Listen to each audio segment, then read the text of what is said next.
कि हम ऐसे लोगों को हम इस पर कोई कार्रवाई नहीं करते, कार्रवाई तो दूर, उनको और हम इज्जत देते हैं समाज में, उनको पार्लियामेंट में इज्जत देते हैं। भाई विचारधारा ठीक है, अलग अलग विचारधारा हो सकती है, लेकिन ये विचार देश तोड़ने की तो विचारधारा नहीं हो सकती है ना। टुकड़े टुकड़े वाली तो विचारधारा नहीं हो सकती है ना। ये तो टुकड़े टुकड़े बाद में सुना, ये टुकड़े टुकड़े तो ये जब से आज़ादी मिली है ये टुकड़े टुकड़े वाले तो बहुत रहे। कई साल उन्होंने बंगाल में रूल किया, कई साल उन्होंने केरला में रूल किया, तो टुकड़े टुकड़े वाले तो बहुत है। आज भी हिंदुस्तान में एक बहुत बड़ा वर्ग है, और मैं ये नहीं कहूँगा कि कुछ चंद लोग, नहीं, एक बहुत सिग्निफिकेंट सेगमेंट में है कि वो ये चाहता है कि हिंदुस्तान को किस तरह चीन से एक करारी कोई हार मिले या कुछ उसकी हिंदुस्तान की बदनामी हो चीन के हाथों, कि ताकि हमारी दुकान चलती रहे। उनको कोई गम नहीं है, हिंदुस्तान के टुकड़े हो जाएं कोई गम नहीं है। हमने ये 62 की लड़ाई में भी देखा, जो लोग समझिए साहब जो माला लेके तैयार थे वो बाद में मुख्यमंत्री और मंत्री बने। और ये कांग्रेस पार्टी जो कहती है कि हम आज़ादी के लिए हमने बहुत बलिदान दिया था, उसकी एक विदेशी महिला आप देखिए, वो चीन में जाती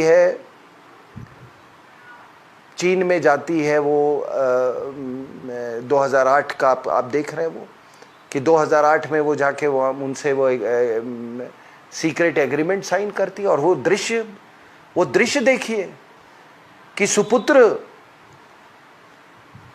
या कुपुत्र जो भी आप उनको कहें, वो बूढ़ा शहजादा बैठा हुआ है आगे, मां पीछे खड़ी और उसके बगल में शी जिनपिंग, और वो साइन हो रहा है एग्रीमेंट, सीक्रेट एग्रीमेंट। अब वो उस समय वाइस प्रेसिडेंट था, सबको मालूम था, मैंने बताया कि वो प्रेसिडेंट बनने वाला है। तो ये कितना ये लॉन्ग, और मालूम है इस सीक्रेट एग्रीमेंट का कि क्या इसका रैमिफिकेशंस क्या होता है सीक्रेट एग्रीमेंट का। वर्ल्ड वॉर 1 के टाइम में आप देखेंगे कि जितने अलायंसेस बने ना, टर्की रशिया ये टर्की रशिया ये सब आए उसमें, तो ये सारे सीक्रेट अलायंसेस था कि अगर तुम मतलब सीक्रेट अलायंस कर लिया कि अगर तुम पे वॉर होगा तो हम तुम्हारे उसमें आएंगे, चाहे कोई भी हमला हो, इस तरीके से। तो इस तरह से अलायंसेस बनाए जाते थे कि किसी को पता ना चले, लेकिन एक दूसरे को भरोसा देते थे कि अगर तुमने इसको रिनेज किया इस पे तो हम इसको पब्लिक कर देंगे और फिर जो भी कॉन्सिक्वेंसेस होगा। तो ये विदेशी महिला के साथ जो इन्होंने किया, इसका यही है कि ये आपका एग्रीमेंट है, ये अगर ये काम आपने करना है हमारे लिए, इससे आप अगर मुकर गई, ये आपका बेटा मुकर गया या आपकी पार्टी मुकर गई, तो हम इसको पब्लिक कर देंगे। और पब्लिक करने के बाद कितनी एम्बैरेसमेंट जो होती है। अब इस डर से ये 2008 से ब्लैकमेल होते रहे। तभी तो ये डोकलाम वाले उस पे, जब डोकलाम का क्राइसिस चल रहा था तो ये छुप छुप के गया था। अब समझ में बात आ गई, वो इसी एग्रीमेंट के तहत, ये सीक्रेट एग्रीमेंट की तरह, ये इसको फिर आप इनसे कुछ भी करवा ले। ये कितना पैसा भेजते होंगे, कितनी ज़मीनें इन्होंने दे दी होंगी। मुझे तो किसी ने कहा है कि महाराष्ट्र में सरकार भी बनवाने में चाइनीज़ का बहुत बड़ा इनडायरेक्ट हाथ था, क्योंकि मुंबई फाइनेंशियल कैपिटल है, तो वहाँ कई चीज़ें, और आप वहाँ जाइए मुंबई का लोग से पूछे कि चाइनीज़ वहाँ डायरेक्टली इनडायरेक्टली क्या क्या ये कर रहे हैं। तो ये सीक्रेट एग्रीमेंट का यही ये होता है कि भाई आपको हम फ़ायदा पहुंचाएंगे, आप हमको फ़ायदा पहुंचाएंगे, और हमको जो भी ज़रूरत होगी हम आपसे लेंगे, आपको हम आपका जो वर्चस्व है उसको हम अपने देश में उसको फैलाएंगे। और अगर किसी एक मतलब वो पार्टी तो कर नहीं सकता, ये पार्टी जो दूसरी पार्टी, अगर तुमने इससे मुंह मोड़ा, क्योंकि जवानी उसका क्या कोई वैल्यू तो है नहीं, तो वो कहेंगे कि देखो ये है, और अगर तुमने हमारा काम नहीं किया तो इसको हम पब्लिक कर देंगे। अब बात क्या है साहब कि इस महिला से तो ये सबको मालूम था कि ये क्या ये है। मुझे ये भी मालूम है कि ये अपने इंडियन इंटेलिजेंस एजेंसीज ने ये नहीं दिया है। ये जो अब पूरा दस्तावेज, अभी दस्तावेज नहीं आया लेकिन मुझे मालूम है दस्तावेज भी है, पूरा दस्तावेज भी है इनके पास पूरा। तो इन्होंने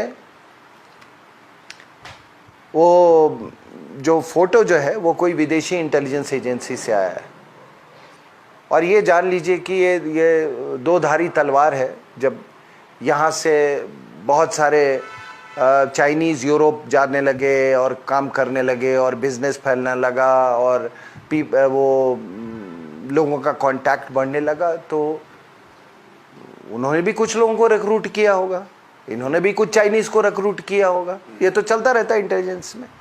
तो ये विदेशी सोर्सेस से ये फोटोग्राफ है जो वो आया है। तो ये सीक्रेट एग्रीमेंट। लेकिन बात ये है कि ये सरदार जी पता नहीं ये क्या आदमी है। या तो सरदार जी को मालूम था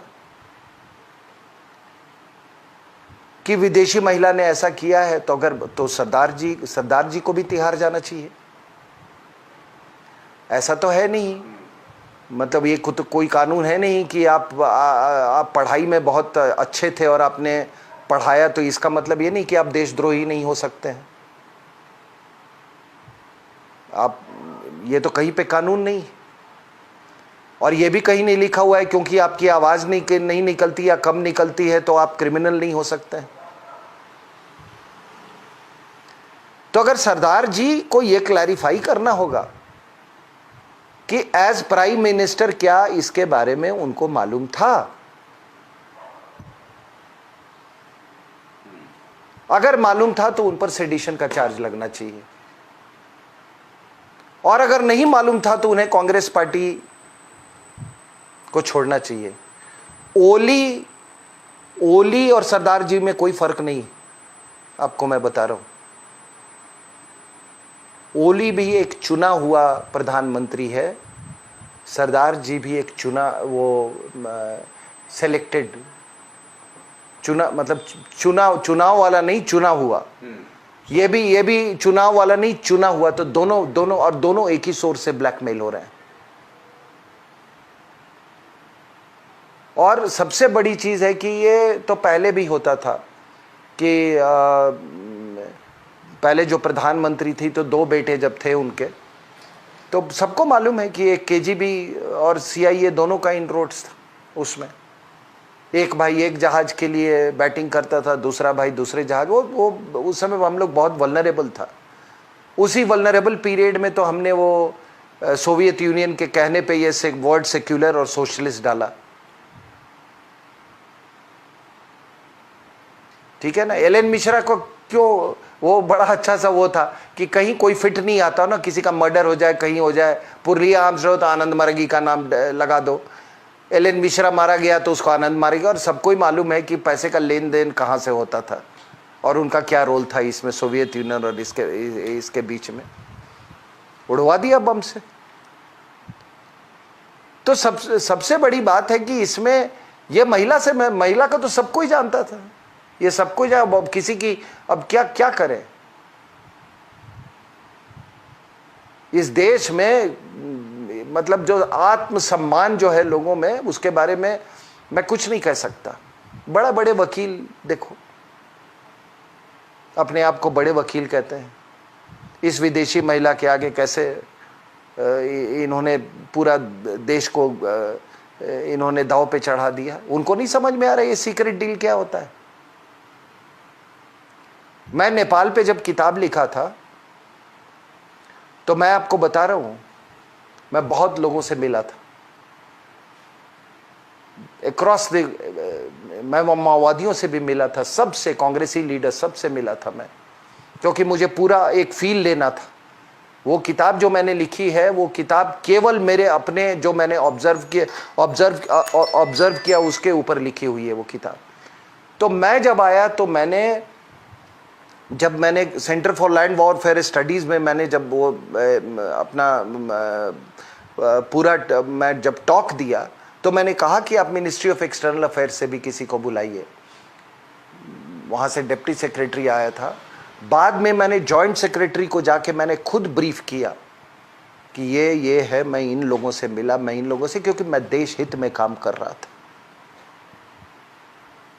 जो देश हित में काम करेगा वो सीक्रेट ये काम करेगा। और एक तो इन्होंने चाइना से सीक्रेट, और पता नहीं किससे सीक्रेट डील इन्होंने किया होगा।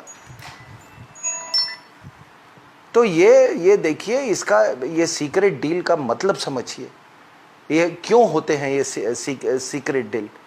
ये तो थैंक गॉड साहब ये किसी ने बाहर कर दिया। जब ये युद्ध के बादल मंडरा रहे हैं ना, तो किसी ने ये जायज समझा। नहीं तो अगर युद्ध के बादल नहीं मंडराते तो धीरे धीरे धीरे धीरे ये माँ बेटा पूरा देश को बेच देते वो उसको। और ये सरदार जी मदद कर रहा था इनकी। तो सरदार जी बड़ी बड़ी बातें कर रहा है। अरे जो आदमी अपने मेंटोर का नहीं रहा, इसको ये क्या, ये थे क्या, इनकी हैसियत क्या थी। नरसिम्हा राव ने इनको, और ये वो लासिस फेयर के भी, मतलब फ्री इकोनॉमी के भी बहुत बड़े इनका आप पृष्ठभूमि देख लीजिएगा। नरसिम्हा राव ने इसने नरसिम्हा राव के जिंदगी में ही वो जाके वो विदेशी महिला की तरफ ये जाने लगा। ये तो इसकी लॉयल्टी है इस आदमी की। तो जो आदमी नरसिम्हा राव के तरफ, जिसने इसको एक प्रोमिनेंस दिया, रिजर्व बैंक के गवर्नर तो बहुत बनते हैं यार।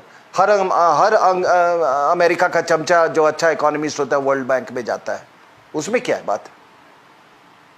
IMF और वर्ल्ड बैंक में हर अमेरिका का जो चमचा है, वो जो उसका बिडिंग करता है, वो उसमें चले, उसमें कौन सी बड़ी बात है। लेकिन इस आदमी ने, आप देखिए, इसने अपने हाथों से इस प्रधान, इसको मालूम नहीं था कि मैं चुना हुआ हूं। क्या एक होता है कॉन्स्टिट्यूशन का कानूनी रूप, और एक होता है स्पिरिट ऑफ कॉन्स्टिट्यूशन। इसको मालूम नहीं था कि चुना हुआ मंत्री, प्रधानमंत्री की कोई मतलब मॉरल लेजिटिमेसी नहीं होती है। इसने हिम्मत की कभी लोकसभा के रूट से आने से, चलिए किसी भी ये, लेकिन इसको मालूम नहीं था कि स्पिरिट क्या है कॉन्स्टिट्यूशन का। तो आप एक ने सीक्रेट ये किया, तो अगर इसको मालूम, अगर इसको नहीं मालूम, अच्छा ये बताइए कि बाकी कांग्रेस में लोगों को ये मालूम था कि नहीं, और अगर मालूम था तो उन्होंने जाके, मतलब ये जितने लोग इनके स्पोक्समैन और बाकी लोग आ रहे हैं, इस बात को क्यों नहीं कहते कि उनको क्यों नहीं मालूम था। कैसे एक परिवार, तुम बीजिंग ओलंपिक्स गए घूमने, कई लोग, प्रचंडा भी गया था उस समय, सारे ये जितने लोग थे ना, ये जो अच्छे लोग थे उन्होंने अपने आप को रिक्यूज कर लिया था। सार्कोजी नहीं गया था, बन की मून नहीं गया था, ये महिला अपना बेटा, दामाद, वो क्या ग्रैंड चिल्ड्रन, उसके साथ बीजिंग पहुंची है। वहां पे ये बूढ़ा शहजादा ये एग्रीमेंट साइन कर रहा है, और वो ऐसे पीछे खड़ी है कि बाप रे, जैसे भारत की एम्प्रेस हो। भारत की ये महारानी हो। ये मालूम है हम लोग सबको कि इनके पिताजी जो थे वो एक सार्जेंट थे, मसोलनी के आर्मी में सार्जेंट थे, और एक बहुत अंडरग्राउंड ये माउस, ये कम्युनिस्ट मूवमेंट वहां क्या थे ना, कि जो प्रिजनर ऑफ वॉर लिए जाते थे तो उनको मारते पीटते नहीं थे। सोवियत यूनियन वाले उनको इंडोक्ट्रिनेट, ये इतना जल्दी इंडोक्ट्रिनेट कर गए कि बाकियों से पहले ही इनको छोड़ दिया, और फिर में ये इटली में आके अंडरग्राउंड मूवमेंट चलाने लगे। तो अब हर चीज आपके पास फोटो आ गई, आप विश्वास नहीं करोगे। मित्रोकीन पेपर्स, आप बोलो एक मित्रोकीन आदमी था, उसने केजीबी के इतने पेपर्स निकाले, उसमें इस विदेशी महिला का नाम है, वो भी आप मानने के लिए तैयार नहीं। तो पता नहीं ये क्या, हम लोग कैसे लोग हैं। और हमारा मतलब आत्मसम्मान का जो स्तर जो है बहुत बहुत निचले स्तर का है, बहुत निचले स्तर का है। धन्यवाद सिंह साहब।